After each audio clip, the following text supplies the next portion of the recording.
এখন যারা ফরেস্ট অফিসাররা আছেন তারা অনেক সুখে আছেন। আগের দিনে এরকম যদি মাটির ঘরে রাখা হতো তাহলে আপনাদের কেমন লাগতো? এই ভিডিওটি যারা দেখবেন, যে সমস্ত ফরেস্ট অফিসাররা দেখবেন তারা আমাকে কমেন্ট করে জানাবেন তো কেমন লাগতো। এই যে দেখেন ভিতরে অন্ধকার, অনেক পুরনো জায়গা, ভয় লাগে যে সাপ-টাপ আছে কিনা। ঘরটা যদি আমি একটু দেখানোর চেষ্টা করি, এই যে দেখেন অনেক পুরনো জায়গা। এই চেয়ার, অফিসার আগে এই রুমগুলোতেই ছিল। এগুলো আসলে মাটির তৈরি করা, যে মাটির তৈরি এগুলো ঘর। কাঁঠাল গাছ পিছনটা এটা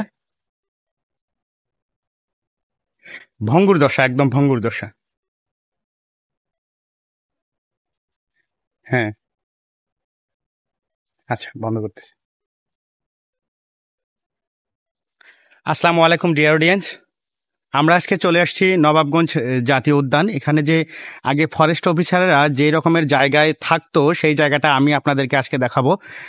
এটি আগে যখন ফরেস্ট অফিসাররা ছিল তখন এই জায়গাটা অনেক প্রাণবন্ত ছিল, কিন্তু পরবর্তীতে অবহেলায় অযত্নে জায়গাটা ভঙ্গুর দশায় আছে। আমি আপনাদেরকে দেখানোর চেষ্টা করতেছি।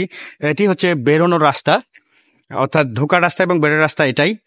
এই পাশে এই দেখতে পাচ্ছেন এগুলো বনের কাঠ। যখন ফরেস্ট অফিসার ছিল এগুলো প্রতিটাই নাম্বার দিয়ে দিয়ে দিয়ে দিয়ে এরকম করে সংরক্ষিত করে রাখছিলেন। তো এটি ঢোকার রাস্তা।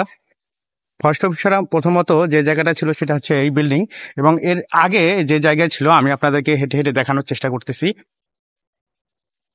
সঙ্গে থাকবেন। এটি অনেক সুন্দর জায়গা ছিল। এটি মূলত কিছুদিন আগে এটি শিশু পার্ক ছিল, বাট এখন নাই। কি সুন্দর কাঁঠাল গাছ, আগের অনেক পুরনো কাঁঠাল গাছ, অনেক কাঁঠাল ধরেছে গাছটিতে।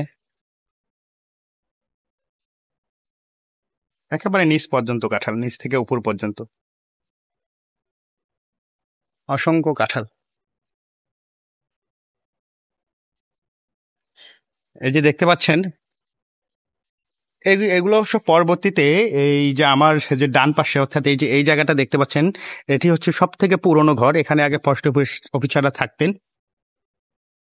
পরবর্তীতে সংস্কার করে এটি তৈরি করা হয়। এই যে এর পিছনে যেগুলো দেখতে পাচ্ছেন ঘন জঙ্গল।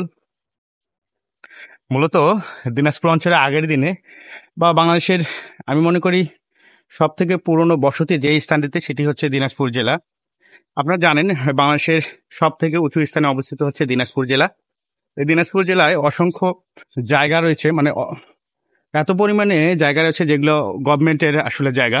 এই যে দেখেন ওই যে দেখতে পাচ্ছেন ওটি হচ্ছে প্রাচীর। ওই প্রাচীরটা আসলে মাটির দেয়াল, মাটি দিয়ে তৈরি করা।